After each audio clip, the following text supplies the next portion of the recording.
Hey guys, it's happy birthday boy, me, Rusty78609, coming into Angel Fire on the Enchanted Circle. I'm turning south on 434, gonna go right through Angel Fire. Population, I don't know. Elevation, 8,420 feet. It's a village. Angel Fire Village limits 8,420 feet, speed limit 45 miles an hour. It's a beautiful little community, village. And it's a touristy little spot. 2 seasons, winter and summer, basically. But I'm going to go right through this little town. I'm headed to Las Vegas, New Mexico, and then to somewhere to camp, probably Capitan, my spot. Back in that area, elevation about 7,500 feet. Weather looks good there, so I'll go back there for a day or two or three or a month, whatever. And 72 years old, and how do I feel? I feel okay, actually. I'm slower in getting things done. There's a cloud that just didn't quite make it over the mountain, or did make it over, and then it just sunk right ahead of it. That's Angel Fire straight ahead and on both sides of the road. And then I'll pan around here and give you a little scenery. There's the clouds that just barely, they can't make it. They got trapped in these mountains and they can't get out. Help, help! But here we go back around to the front of the vehicle. I'm going too fast. I'm going 50. When I'm speeding, I'm in a school zone. I do not drive fast. What can I tell you about Angel Fire? Not a lot. I've been here a few times. I've never stayed here. I've just come over here and eaten a few times. They have up here, straight ahead, on the right-hand side, they have a little, it's not a square, but it's a few shops and a grocery store. And they have some neat places to eat there. I went in one time and got a pizza. It was good.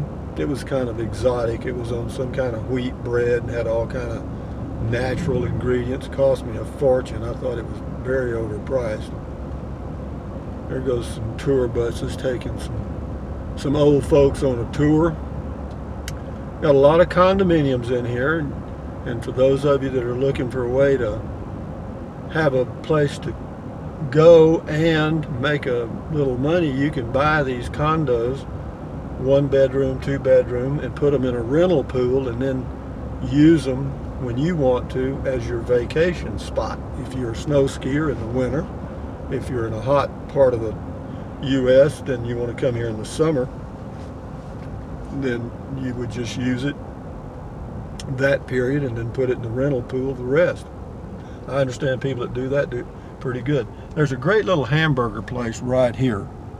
And I found that by accident. Most things I find by accident. But it's got some little shops. Here's some here on the right. I'm a little jerking around here.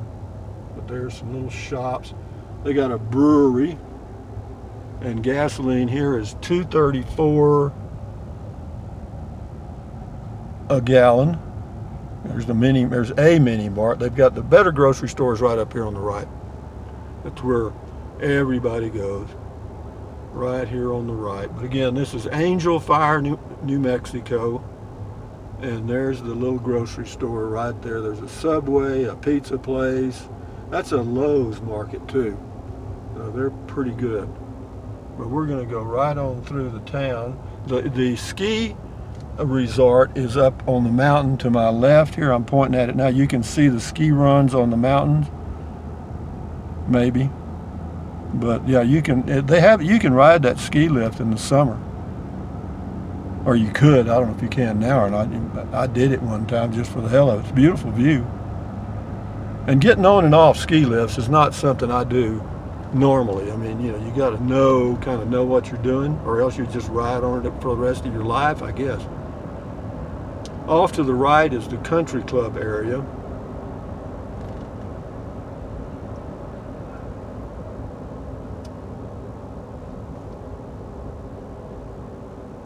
There's a guy with a tennis racket on his back riding a bicycle, and they do have a great tennis center right up here on the right. So if you're into tennis, I used to play tennis. Actually, I was pretty good at it in high school. I won district singles, but back when I was in high school, if you played tennis, you were a real wuss. Tennis or golf was nothing. If you played football, you were all right, but anything else didn't count. Yeah, I went to, they had the district playoffs in Pettis, Texas, a little bitty town. We were a single A high school, very small. And anyway, I won district, and you know who was there? Me and the coach.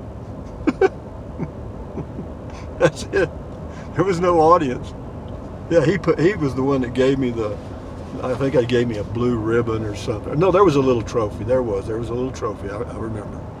A little trophy, and I thought it was a big deal. Nobody ever said a word about it. Shit. Oh God, I thought I was a hero. I didn't even get my name in the paper. There's the golf course. Yeah, you play golf up at these elevations, you got to remember that your ball goes a little bit farther in this thin air. And it takes a little while to get adjusted to the elevations. I played one time in Cloudcroft, and then at one time in Ruidoso.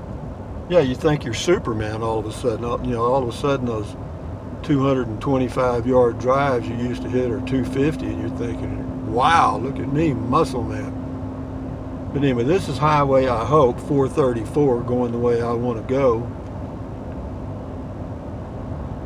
Because it's a pretty drive going this way. It is.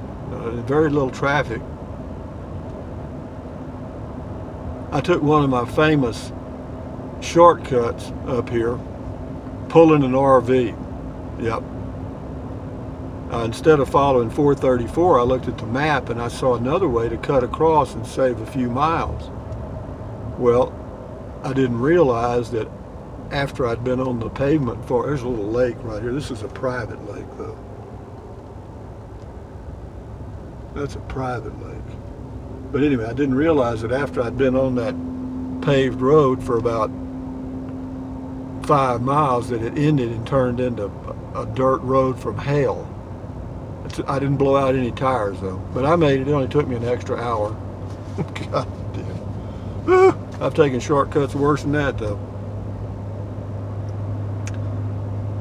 Yes, this is a pretty area in the summer. Now in the winter, if you're into cold weather and you got the clothing for it and you're used to shoveling snow or doing what you do, then life is good.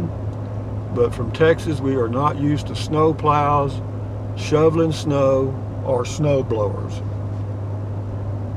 That is a foreign language. Anyway, I'll end the video here shortly, guys. There's a big, nice view here somewhere. I remember it. I think this may be it here, but now it's kind of covered up with a cloud. Even that's kind of pretty, though. It's a windy little road all the way to Las Vegas, New Mexico, and then you get on I-25, and then from there I kind of turn south, and I'll go down to Capitan,